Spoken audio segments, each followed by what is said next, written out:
Wednesday morning, live in New Albany. Tallahatchie River Festival is coming up this weekend. I'm Richard Cross in for Paul. Lance is in the studio. I hadn't forgotten about you, Lance. Wake up. I know you're busy. I understand that. Just visiting with all these high-profile guests like Sam Creekmore. I don't know about that. Absolutely. Representative Sam Creekmore. This is his home district, District 14. Union County falls under his purview, and Sam is Chairman of Public Health and Human Services in the legislature. Always good to see you. Always good to see you, Richard. This is a big weekend for your hometown of New Albany with Riverfest going on. Always a fun time and kind of a spotlight shined on New Albany. It is, and it's kind of centered around William Faulkner's birthday, right? Which is today officially. And the first day of fall falls around this time, which we're officially into now. It feels like fall outside. It's just a little bit different this morning when you walked out with that cup of coffee in your hand. A little bit different. And then I always like this particular weekend because my birthday was yesterday. So I always associate the Riverfest and William Faulkner and my birthday at the same time. Happy birthday, happy belated birthday. Thank you.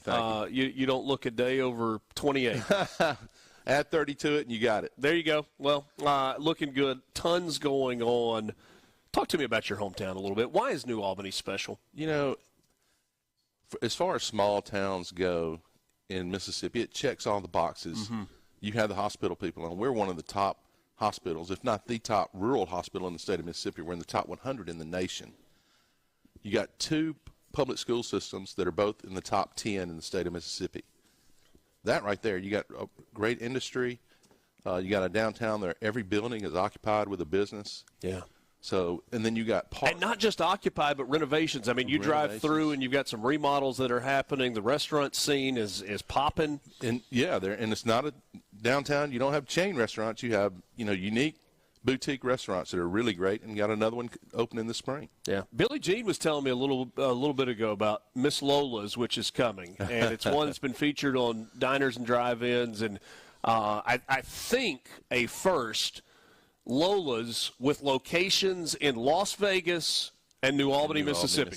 It's going to be really neat. And it's going to be part of a boutique hotel and have a bar in there, and it's going to be a lot of fun. And right in downtown on the trailhead of the Tanglefoot Trail. And New Albany has always been a unique place. It's always been a special place. But I feel like in the last 10 years, if you drive down Bankhead, which is Main Street here in New Albany, downtown has really come to life. It has. And Billie Jean and Main Street have done a great job. They're one of the top Main Street programs in the state and have just done a magnificent job, which started – we were one of the first Main Street programs in the state of Mississippi. Yeah. We're getting close to 30 years old now.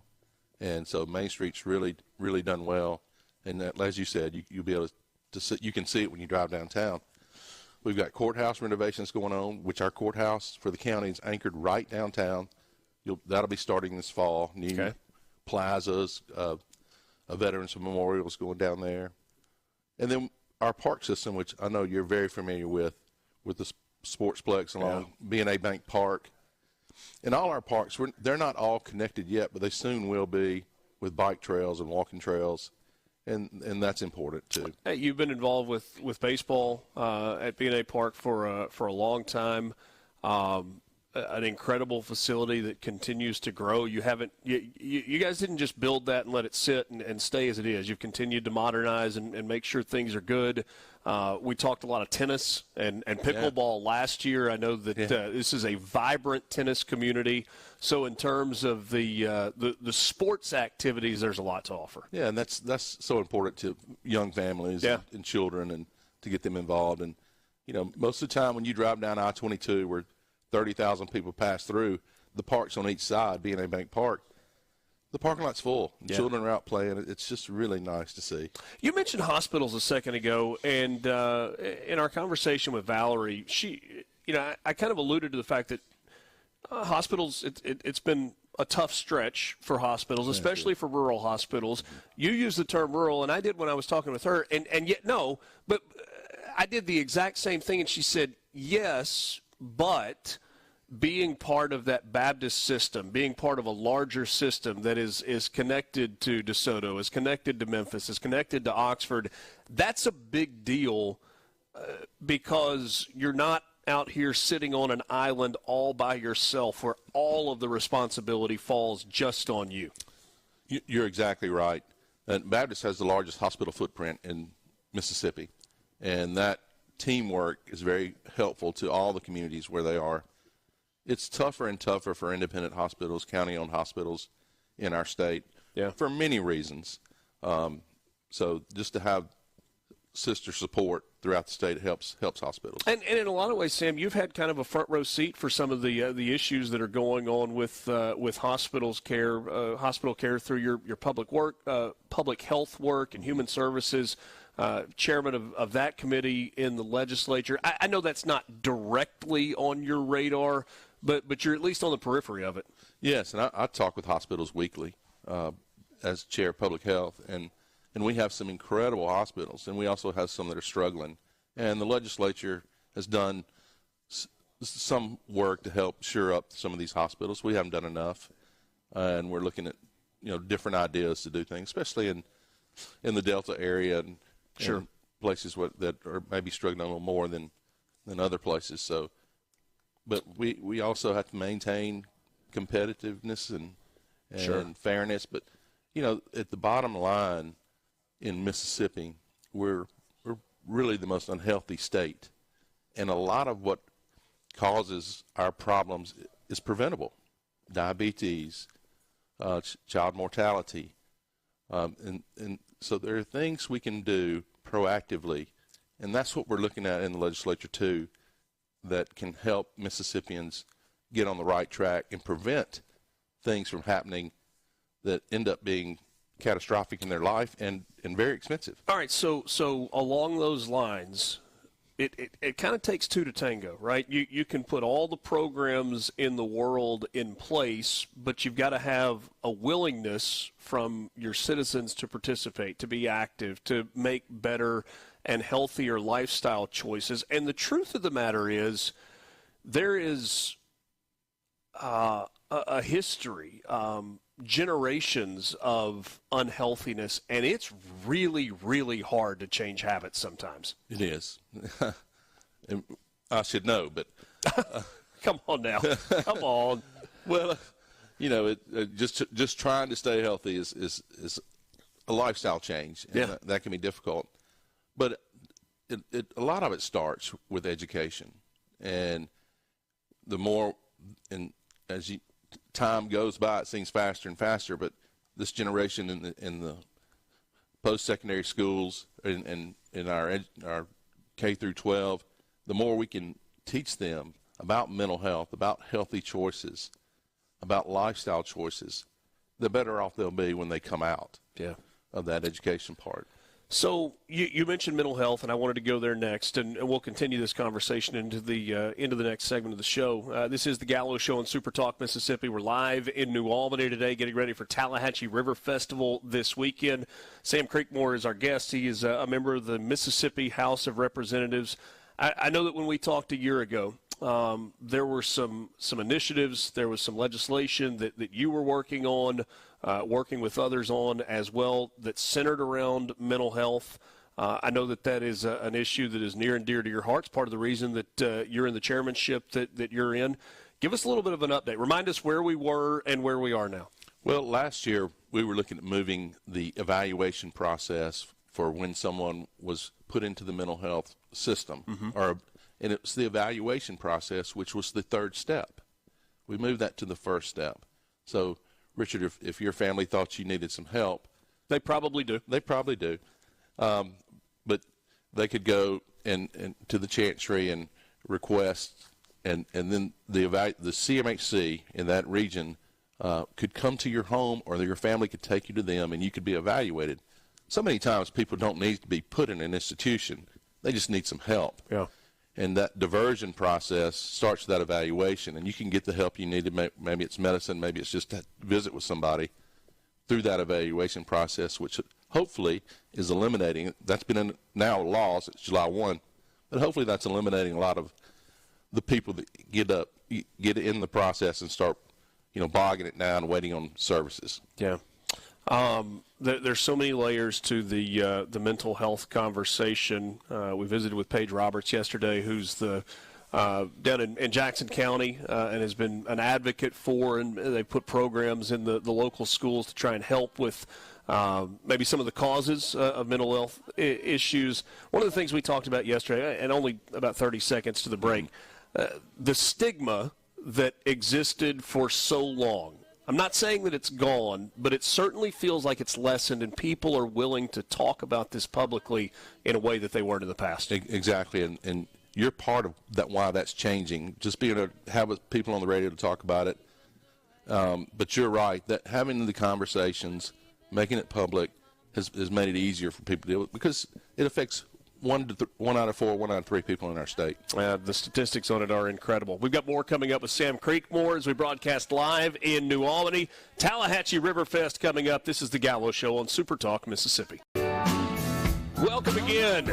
This is the Gallo Radio Show on SuperTalk, Mississippi. All day long, we will be right here in downtown New Albany. This morning, we are inside the Magnolia Theater, the lobby. This is a great building that's been renovated and updated, and a lot of good stuff happening here. A lot of good stuff happening all over downtown New Albany. Later this afternoon, we are scheduled to be outside. We'll be right there at the trailhead of the Tanglefoot Trail in the heart of downtown, and look forward to that. Beautiful day happening here in the north part of the state of Mississippi. Visiting with Sam Creekmore, state representative and part of the business community here in New Albany and other parts of Mississippi as well. He's got a lot on his plate, which is it's good. See, when you're a state representative, you have a really busy 3 months, and then you just get to like rest and relax and not do anything for the rest of the year. And then you go back in January. You know, some years it's 4 months.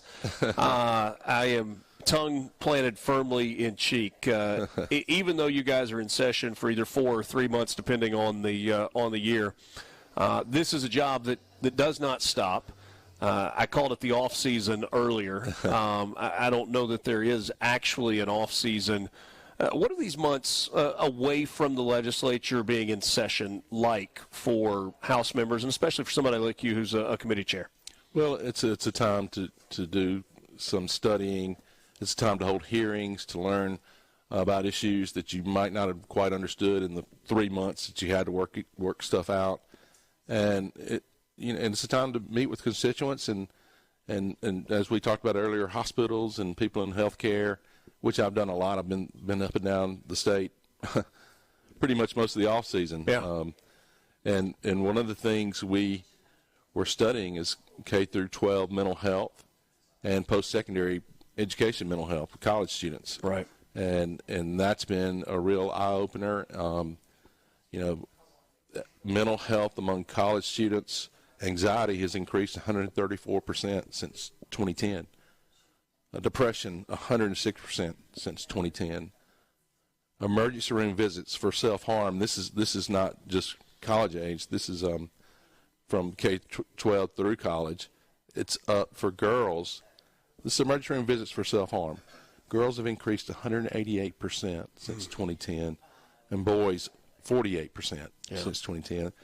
And the last one, and this is September is National Suicide Awareness Month, but our suicide rates in younger adolescents, boys have increased 91%, and girls 167%. And that's just heartbreaking. Yeah, it's heartbreaking, and it's scary, and you want to try and figure out why, what are the answers to this? Unfortunately, I think part of the answer is that these are phones. Yeah, as Richard holds up his phone. Yeah, well, I mean, I do that, and yet, I mean, I've got a C-Spire phone. C-Spire is a partner of ours and has been for a long time, and I think they're doing amazing things as a company. But they also have recognized that some of the issues that they're. Humina and his team have kind of been at the forefront of having difficult conversations about parenting and putting devices down and staying away from social media as long as you can. Staying away is an impossibility, I think. That's correct. It's like we're past the point of no return. And so from a parenting standpoint, Sam, the question becomes, and I say this from somebody who's going through it. I've got a 14-year-old daughter, an 11-year-old son, and a 6-year-old daughter. And it's like, okay, how do you manage this? Yeah. Yeah, it's nice to know you can pick the phone up and be in communication with your child wherever they are, or see where they are on your phone just by looking at the Find a Friend out. But the thing is, it's a great tool. And, we're in Mississippi, tablets, computers, about 1-to-1. And so we recognize the importance of these tools. Sure. At the same time, the average child is spending 7.5 hours a day in front of a screen, be it a phone or a computer or whatever. And therefore, they are not interacting socially. And as we've learned through COVID, whether children or adults, that can be detrimental to your mental health. And so at that early age, your brain is not yet fully developed. And it just requires your brain to, rely more on the screen for your entertainment, for your social interaction, and therefore you're not developed socially. Unlike when you were growing up, you go out on the playground. You would have conflict, you would fail, you would succeed, you would work things out, and not everything was rosy at the end of the day, but you begin to develop social skills and ways to work problems out. And that's not happening when the children can reach anything they want in the world on their tablet. Why leave? And so to take your example a step farther, if you were a mild-mannered kid, maybe you had to learn how to be a little more outgoing and be able to kind of ingrain yourself within the rest of the group. If you were a hothead, you kind of had to learn how to dial it back a little bit to be able to get along with others and figure out how to function as a human. Those numbers you threw out a second ago, where you were talking about the percentages gone up, whether you're talking about suicides among adolescents or trips to the hospital for self-induced medical or reports of depression and anxiety. Mm-hmm. Do you think that those numbers are actually higher? Or do you think, because what we were talking about earlier with regard to lifted stigmas, people are willing to go to a place that they weren't willing to go before? Or maybe a combination of the two? Well, again, this is since 2010, and there's a reason that year is important. I mean, there's the suicide, there's no arguing that one. Probably some of it is the awareness, and we need to get this reported. But 2010 is the year the iPhone really became prevalent in our society. Yeah.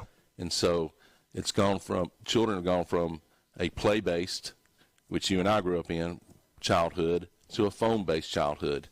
And so I think the majority of it is for that reason. And so we're looking at how you can't tell parents don't give your child a phone or make that illegal, but you can limit it in our public school systems. And we've seen some states doing that, and that's we've had multiple hearings on this, and not just the phones, but that's one of the things we're looking at for our public schools. Yeah. The children. So do you think banning phones in schools is something that's on the docket? We just saw, I think California is just not that we're trying to emulate California. That generally is not a bad plan, but California is not the only state. There are others that have said no cell phones in school. Period. Well, what that does tell you is that it's not a partisan issue. I mean, we need support, hopefully, from both sides. Personally, yes, I think not just for the mental illness or mental health, which I think is the most important, but education-wise, learning-wise, it's also a good thing. So, from bell to bell, and we've seen Holly Springs do it, so we've already got some pilot programs, which was not from the legislature. The Holly Springs school system decided to do it. We've got some pilot programs we could look at, like Holly Springs, and see what. But from the studies I've seen, it's made a big difference. So we have also seen schools, and I'm coming at this from my experience, that have gone with a technology shift. And that technology shift is you don't get books in classrooms anymore. That's great. You, on the first day of school or the week before school starts, you're either issued an iPad or you're issued a laptop computer. And basically everything you do is on the computer and on the screen. And, I mean, there's an argument to be made, okay, this is preparing you for what the rest of your life is going to look like, but there's also that 7.5 hours of screen time a day. I don't even know if those numbers factor that in, where you're on a screen while you're at school. Any conversation about have we gone too far with that technology piece in schools every day? Yes, lots of conversation about that, and we recognize that as a tool, but the social aspect of it needs to be removed from it. And for the most part, in the tablets at our schools or laptops our schools use. Yeah, you can't get on Messenger, TikTok or Snapchat or whatever else. Right. So that's and then so they've been on in their algebra class on the iPad, and then the bell rings. They go out in the hall, they pull out their phone, and Yeah. I taught my daughter-in-law's a teacher in the middle school, and they've got a cell phone policy. It's here in New Albany, and says they don't let their children have the schools during school day, except for Friday. They can bring it out at lunch. And she says the audible level in the cafeteria is significantly less on Fridays when they have their phones out. They're not visiting. So that's what this would do when it's playground time, when it's lunchtime, when it's study hall. You're not on your phone. Let me grab a couple of questions, and this is scattershot. Who can you contact to get more information about having a CMAC go to the house of a loved one to be evaluated? Your chancery. Okay, so that's you go through your local chancery clerk. Mm-hmm. So, all right, that's the that's the way to do that. Every region has a community mental health center, so you can look it up online where that is. And some have multiple, but where that is in your region. Very good. Very good. Covered a lot of ground there, Sam. I always appreciate your time. Enjoy the conversations, and wish you the best. Well, thank you. Love having you all in New Albany every year. It's great to be here. Sam Creekmore, House of Representatives, part of the New Albany business community, and a whole lot more. He can't sit still. He's got projects going all the time. We've got more coming up with you. Speaking of projects, there are a bunch that are going on in New Albany and Union County. We'll tell you about those when we come back. It's the Gallo Show on SuperTalk, Mississippi.